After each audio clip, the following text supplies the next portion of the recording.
Greetings and welcome to Sentinels of the Multiverse, the video game.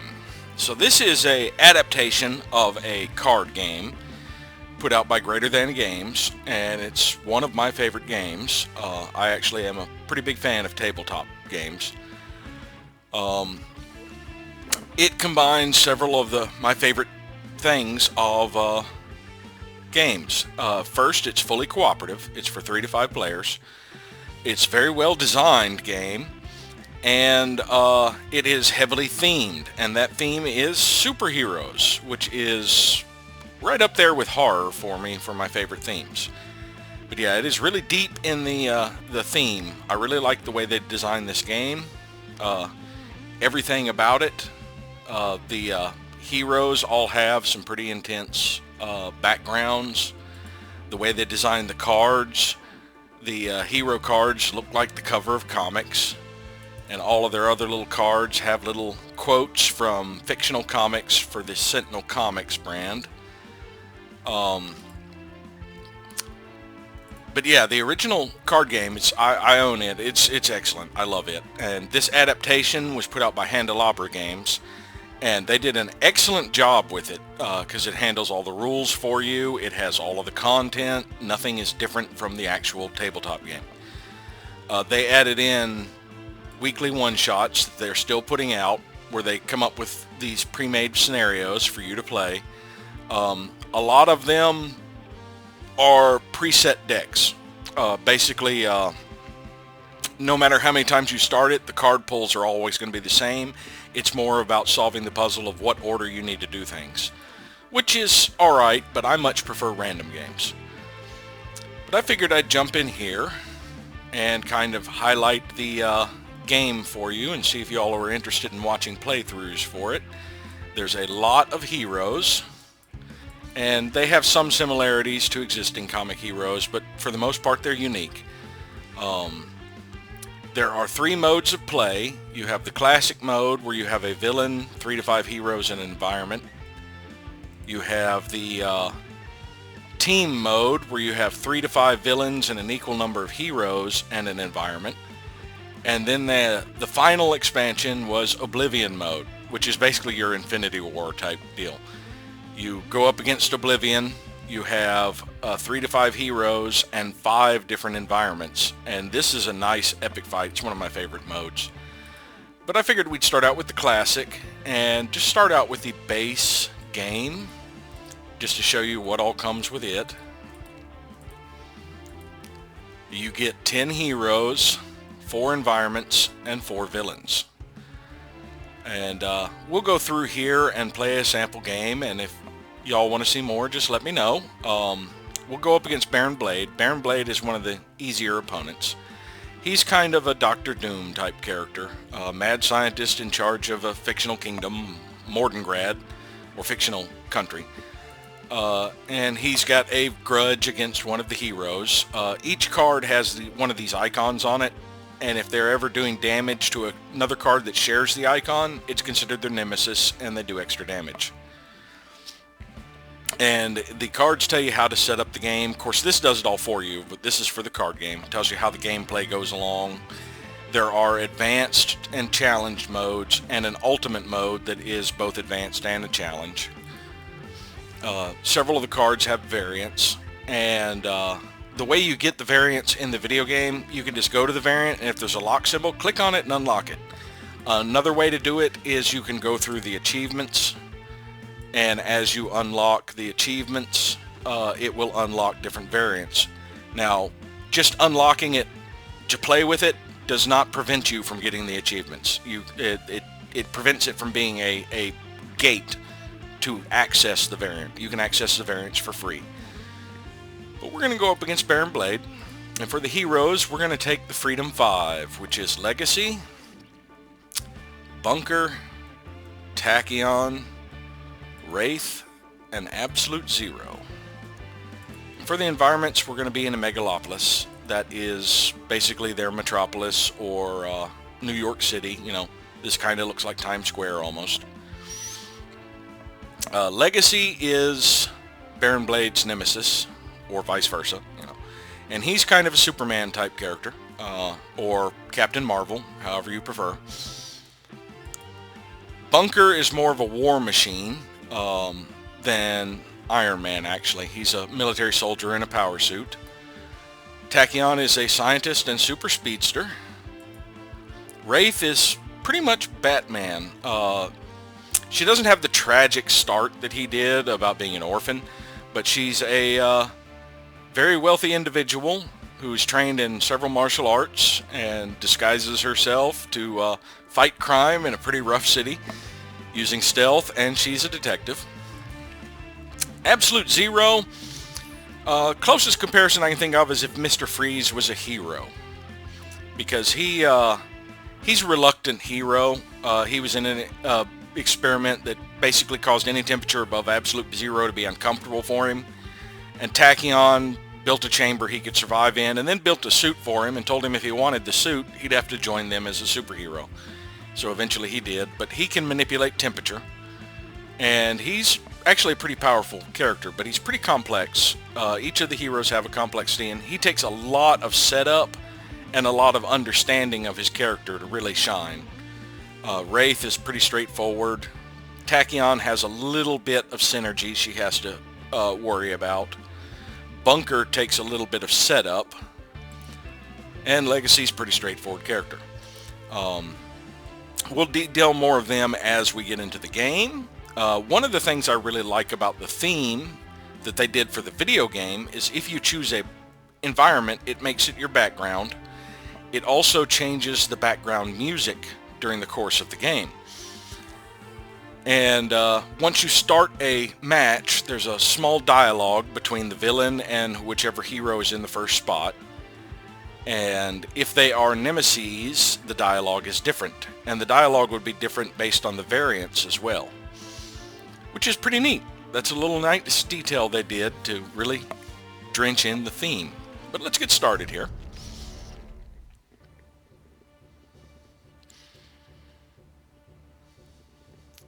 At last, the destruction of my greatest foe is at hand. Legacy shall fall. Stand down, Baron. The price of your hatred shall not be the entire planet. So the way the game goes here, it starts with the villain's turn. You have a start of turn phase that plays a card from the top of its deck, and then it has an end of turn phase. And then it goes through each of the 5 heroes, each one getting a start of turn phase. They can play a card from their hand. They can use a power they have in play. And then they draw a card and end their turn. And after all 5 heroes have gone, the environment has a start of turn phase, plays the top card of its deck, and has an end of turn phase. And if at any point your deck is empty, you just shuffle your discard back into your deck and continue play. After the environment's turn, it is the end of a round, and it goes back to the villain's turn and keeps going again. Now for setup here with Baron Blade, he'll start on this side, because every villain card and every hero card is double-sided. He starts on this side and gets 1 mobile defense platform. And at the start of his turn, if there are 15 or more cards in his trash, his Terra Lunar Impulsion Beam activates, pulling the moon into the earth, and the game is over. So we have to beat him down before he gets 15 cards in his trash, which is not as difficult as it sounds, honestly. When Baron Blade would be destroyed, his villain card flips to the Vengeful Mad Scientist side instead. So after you beat him down, he'll flip over. His health becomes 30. He's restored to full health. His trash is added back to the deck, but you take all the mobile defense platforms and put them in the trash, then shuffle the deck. And at the end of the villain turn, he will deal the hero target with the highest hit points 5 energy damage. Now these numbers with asterisks on either side of them are affected by the number of heroes. So if we had a 3-man team instead of a 5-man team, he'd only do 3 energy damage. But yeah, any of those numbers are affected by the amount of heroes. So he's going to go ahead and get his mobile defense platform out. And while it is in play, Baron Blade is immune to damage. So until we take that blasted floating fortress out, Blade is practically untouchable. But it's got only 10 health, so it shouldn't be too hard to tear it down and then get Blade down before he gets 15 cards in his trash. Now I'll play a first card. And he gets out an Elemental Redistributor. Whenever he would be dealt Fire, Cold, or Lightning, he redirects it to the hero target with the lowest hit points. But this is something we can also attack and beat down to get rid of. And you'll see a lot of keywords on these cards. Device, he's a villain. Now every character starts with 4 cards in their hand, and they all have a power on their character card. Legacy's is Galvanize. Until the start of his next turn, he increases the damage dealt by hero targets by 1. Now this won't usually affect him too awfully much because he plays a card before he can use a power. And after he uses a power, pretty much all he can do is end his turn.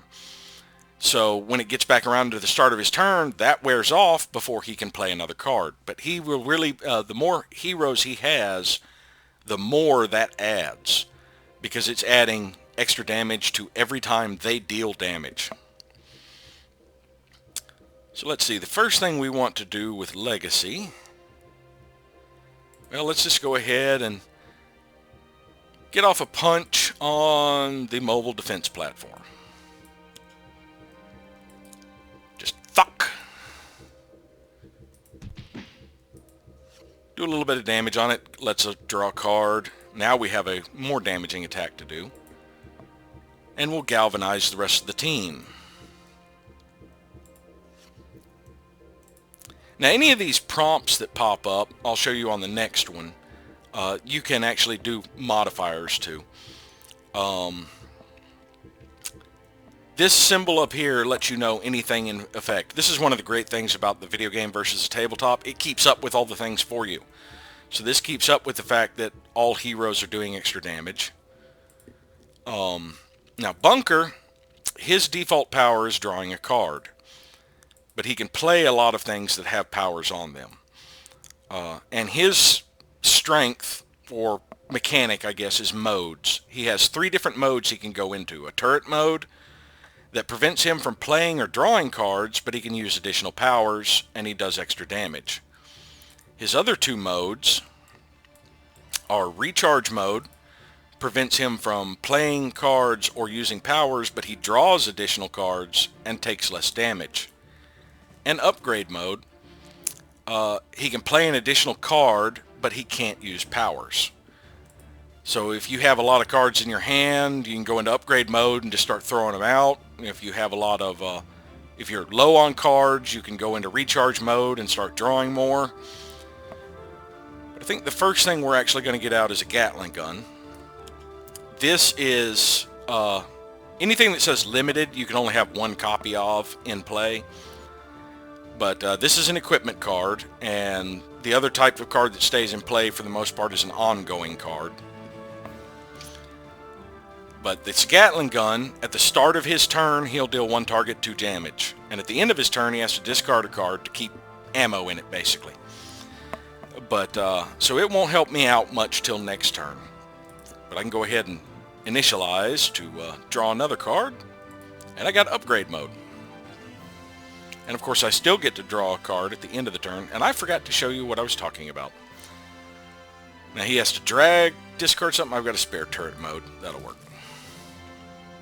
So I'll have to do it with her, if I can remember it this time. Now Tachyon, her default ability, it's one of the weaker powers, honestly. She just looks at the top card of her deck and decides if she wants to discard it. So if she doesn't want to draw it at the end of her turn, she can get rid of it. Now the main use for that is she has a lot of cards with the keyword burst. And she has a few cards like Lightspeed Barrage. She'll deal damage based on the number of burst cards in her trash. And Sonic Vortex, she'll hit a number of targets based on the burst cards in her trash. So let's see, what we want to do, I guess, is just go ahead and do a... Neither of these will do anything because I have no burst cards in my trash, and this will let you know up in the top right anything you need to know about the card. We'll just do a quick insight. It'll let me draw 3 and discard 2.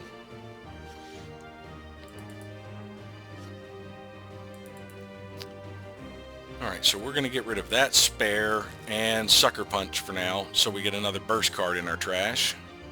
So now we should have 2 burst cards in our trash. Yes. And we'll go ahead and use her ability. Let's just see what the next card is. It's going to be Supersonic Response. We're going to go ahead and discard that, just to put another burst card in our cat.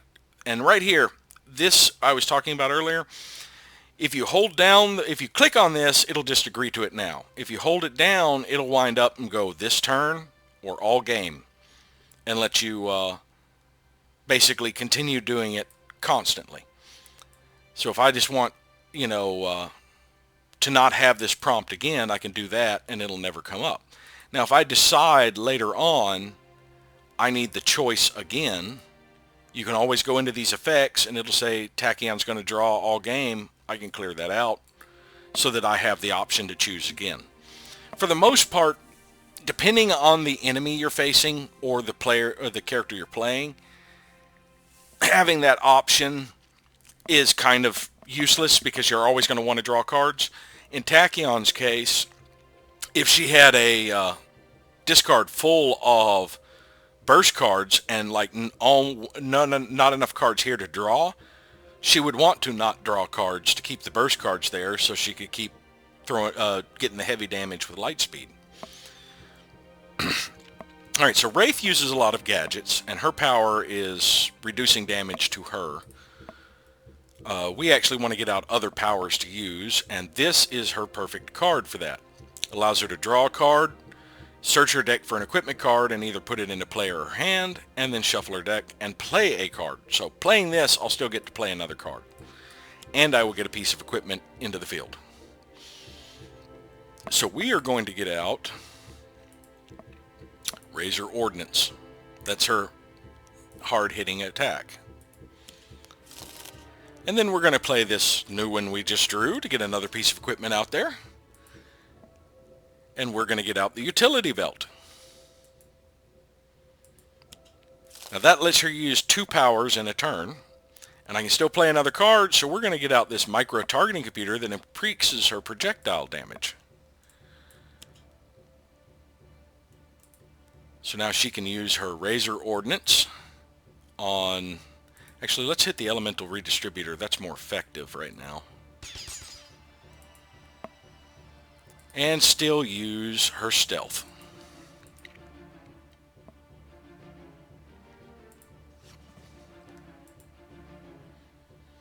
Alright, so she got off a nice shot. Got a lot of equipment out really quickly.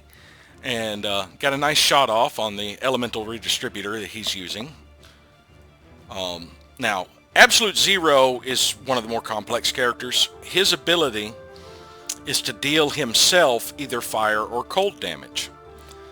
Now, you might be wondering, why do you want to hurt yourself? Well, that's where cards like this come in. His onboard module installation allows him to get out a module card, put it into his hand, and then play another card. So we're going to use this one. It will draw a card, and we will select one of our 2 modules. Now these modules, this one, whenever he's dealt fire damage, he can deal another target that much cold damage. And this one, whenever he would be dealt cold damage, he instead heals. So once he has both of these in play, he is an extremely powerful character. Well, we're going to start with the Isothermic Transducer. And then he's going to hit himself with fire damage. And Galvanize made it 2 points, so now he can redirect 2 points to something else. And Galvanize will affect it again. So, yeah, that Galvanize is really paying off, making Legacy, just the presence of Legacy makes the rest of the team stronger.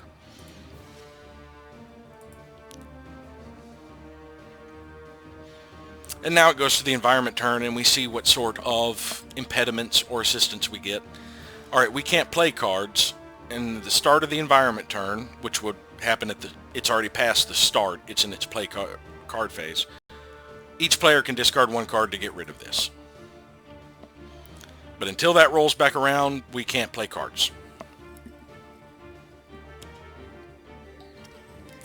Baron Blade summoned a Blade Battalion. These guys do damage based on their health and attack the person with the highest, which is going to be Legacy.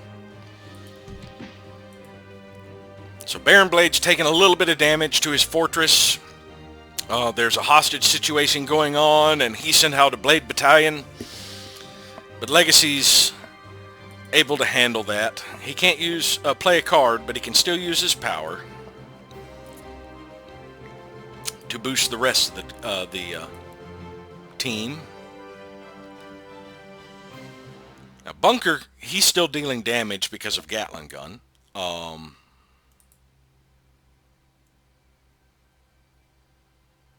get that down to 1. I'd rather get the Blade Battalion down to 2. So he's assisting Legacy with his Gatling Gun. Now he can't play cards. Now, one thing, his power just lets him draw a card. So I'll go ahead and show you something. If you skip both your play phase and your power phase, you end up drawing 2 cards at the end. So his power was draw a card, so it ended up getting me the same number of cards. And now I have to discard a card for the Gatling Gun. Well, it's limited, so I'll get rid of the one I've already got, the extra one I've got. She can't play cards. This would just allow her to see what her next card is going to be and discard it. I'd rather have her skip and just draw 2 cards just to get more in her hand. So this hostage situation has got us locked down a little bit. We're trying to figure out how to deal with it. But Wraith can deal some damage. Yeah, she can take out the mobile defense platform.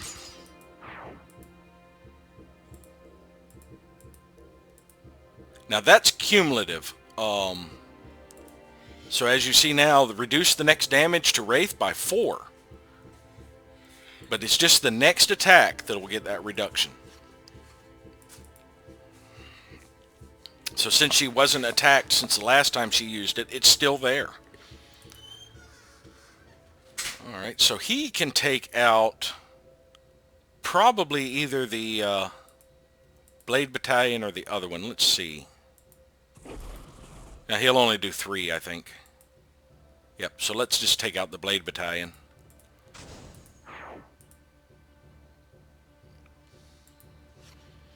Because that doesn't do damage, that just redirects damage. And it's really only Absolute Zero who has to worry about it, because he's the only one who really does those damage types. And everybody's going to discard a card to get rid of the hostage situation. We will get rid of Motivational Charge, because I've got 2. Omni Cannon, because I have 2.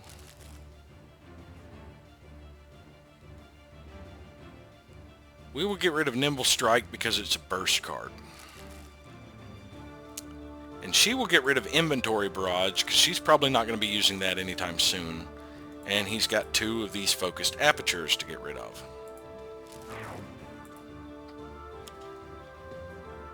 Now there's a Plummeting Monorail. At the start of the next environment turn, basically, it'll deal the 2 targets with the highest hit points 5 melee damage each, which right now is Bunker and Baron Blade. But that's something that we can deal with to prevent it from damaging people. Alright, so he's going to do 2 toxic to everybody and then play another card. Now Wraith will end up taking nothing. And order doesn't really matter here at this point, so I'm just going to tell it to choose for me. So it'll just start in the front. Now Legacy took a little more because he's his nemesis. And then, of course, this is perfect for it to get out now because he's not damaged. So he just wasted a card draw healing himself when he's at full.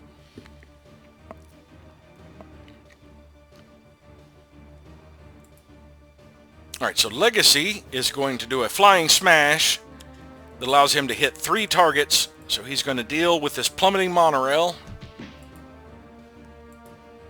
your Elemental Redistributor, and Baron Blade. So he basically used Baron Blade to try and stop the Plummeting Monorail. He slammed him into it. And now he's going to galvanize the rest of the team with his actions. Let's just go ahead and say, always draw a card for you.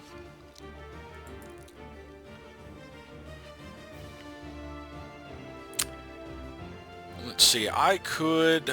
Yeah, let's get working on that plummeting monorail. The Gatling gun. Get out a grenade launcher and fire that thing. This allows me to hit 3 separate targets. One for 2, another for 2, and then the third one for 1. So Bunker got his grenade launcher online, dealt with the elemental redistributor, and added a lot of damage to everything else. And let's get rid of that spare turret mode.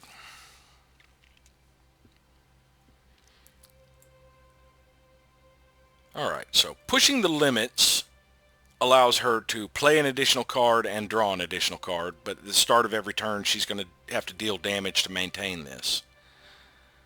But right now, playing it still allows me to play another card. And we're going to play Fleet of Foot because it also allows me to play another card. And it allows everybody to draw.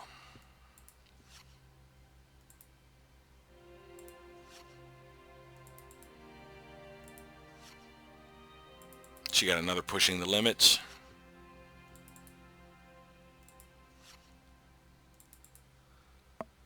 Alright, so I can still play another card, and the one I believe I'm going to play, how many burst cards do I have? 4.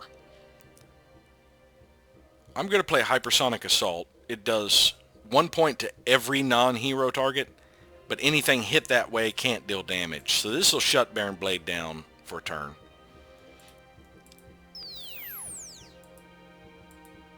And take care of the monorail.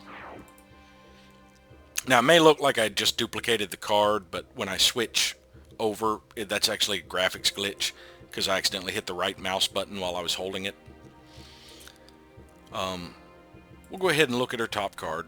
It's another Lightspeed Barrage. We do not want to discard that. We want that in our hand.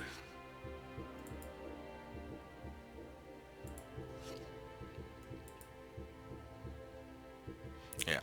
Now, if we go back and look at her, yeah, it finally got rid of that phantom card that I accidentally created. Alright, so let's get out a Stun Bolt. So we have another source of damage. And we'll just start working on Baron Blade. Fire our Razor Ordnance, hit him with a Stun Bolt.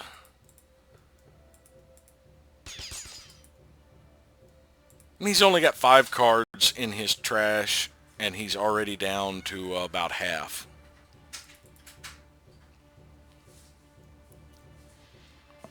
Alright, so Absolute Zero would really like to get his other module, but I don't see it showing up anytime soon. So let's just get out our Focused Apertures, so we do more cold damage. Hit ourselves for fire again. And now we're doing a lot more to him than we're doing to ourselves. There, now we'll be able to get our other module out.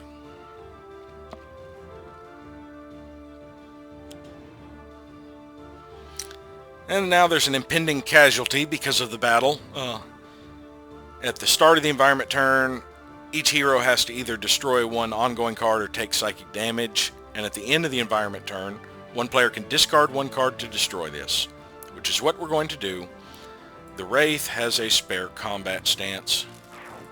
So the Wraith went and dealt with that impending casualty, getting the civilian out of the way so that we could continue our battle against Baron Blade. And he's getting a little aggressive now. He's going to go after... yeah, he's going to do melee damage against Absolute Zero and then fire damage against Bunker. Or Wraith, my choice. But he can't deal damage because of that Hypersonic Assault. So he tried to get a little bit more aggressive, but Tachyon had shut him down. Alright, so now we can lay on a little bit more damage on him. And I think what we're actually going to do is do this and just give him another good punch to the head. Let's just draw another card. galvanize the rest of the team. See, it's real tempting to get other powers out with him, but galvanize is so much more effective than most of the things he can do. Gatling cannon still bearing down on him.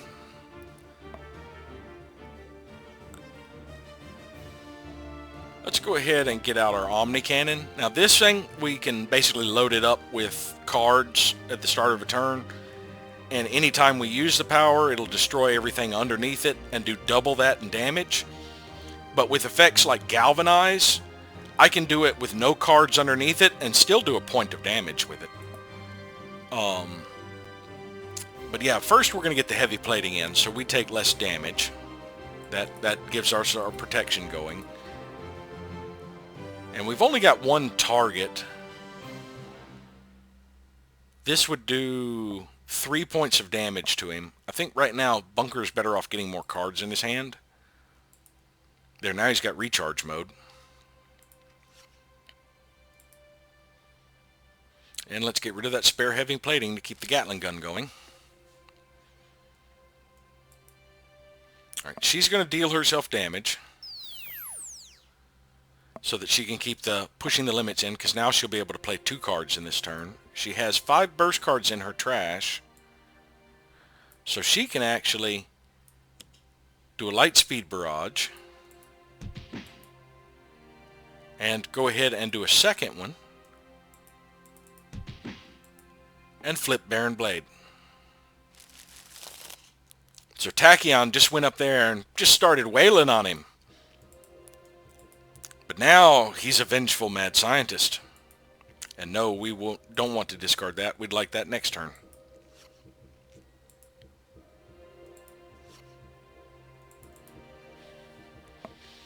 That way we could shut him down for another turn.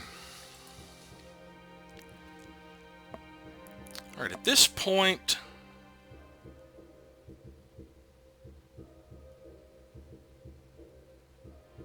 I'm going to use Trust Fund. That allows me to draw 4 cards and discard 2.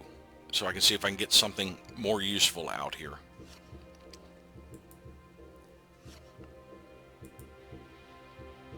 Alright, let's get rid of that because we already have one in play. And get rid of the Suture Self because we're not going to need it anytime soon. And just keep pouring on damage onto Blade. Hitting him with our Razor Ordnance and a Stun Bolt. Now he is able to deal damage, but the Stun Bolt reduces the damage he deals.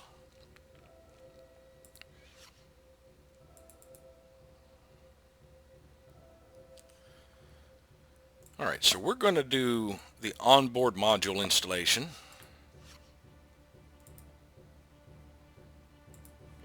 To get our null point calibration unit. Now before we actually put that in, since we don't need to heal ourselves right now, I'm going to get Cold Snap in. This means we will be dealing cold damage to every target that isn't a hero every turn. So and we do extra cold damage because of this, and extra damage when he galvanizes. So we'll hit ourselves with fire again. And just keep trying to make Baron Blade chill out.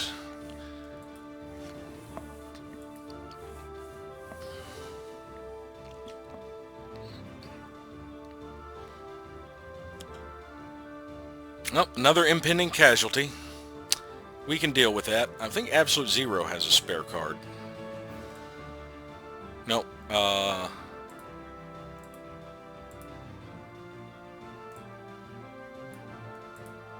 can get rid of Sucker Punch just to put another burst in my trash.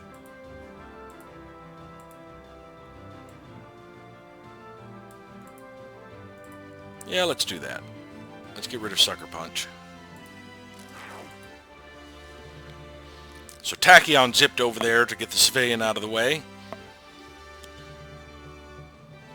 Consider the price of victory. Each player has to discard a card. He deals each hero target 2 damage. And then discards X cards, where X is the number of hero cards discarded this turn. If he'd have gotten this out earlier, he could have kind of hastened his chance to get 15 in there. I don't think order matters, so let's see. Let's get rid of Danger Sense. Let's get rid of upgrade mode. Let's get rid of a sonic vortex. That's for hitting multiple targets. One of our infrared eyepieces. And let's actually get rid of the null point calibration unit, because this allows me to get equipment cards from my trash. So putting it in my trash means my next play can be that, so I can deal damage and get it in play. Everybody's going to take some damage. Except for Bunker, because his reinforced plating protected him.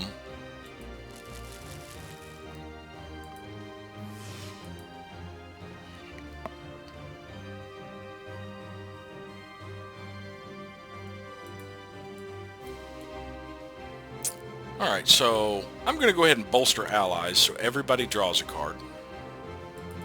Gets me my superhuman durability. He gets a maintenance unit. She gets an accelerated assault, a grappling hook, and another onboard module installation. Galvanize the team.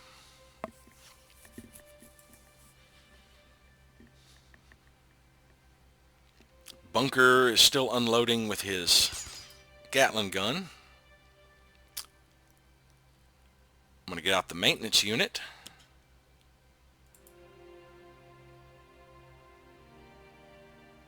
Let's actually hit him with the grenade launcher.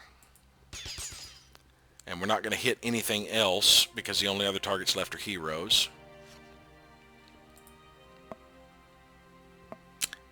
Now we have to get rid of something for the Gatling gun. Let's get rid of the Omni Cannon. No. Let's get rid of the ammo drop.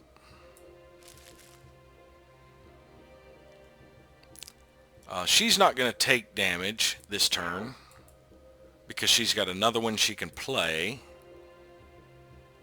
So she can still play one more card. We're going to hit him with another hypersonic assault just in case he lasts another turn. That way he can't hurt us.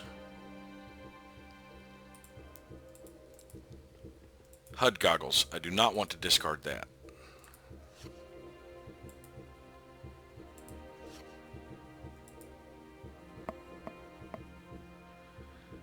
Alright, so Wraith now has some options.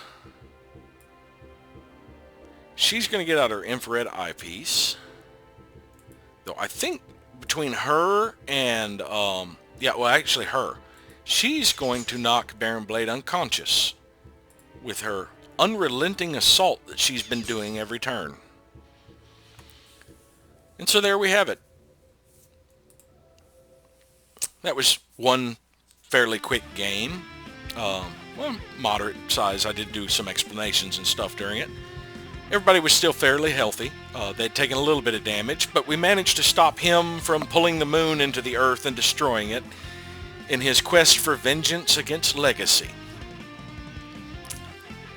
But if y'all want to see more, just leave a like or let me know in the comments. Thank y'all for watching, and hopefully we'll see you next time.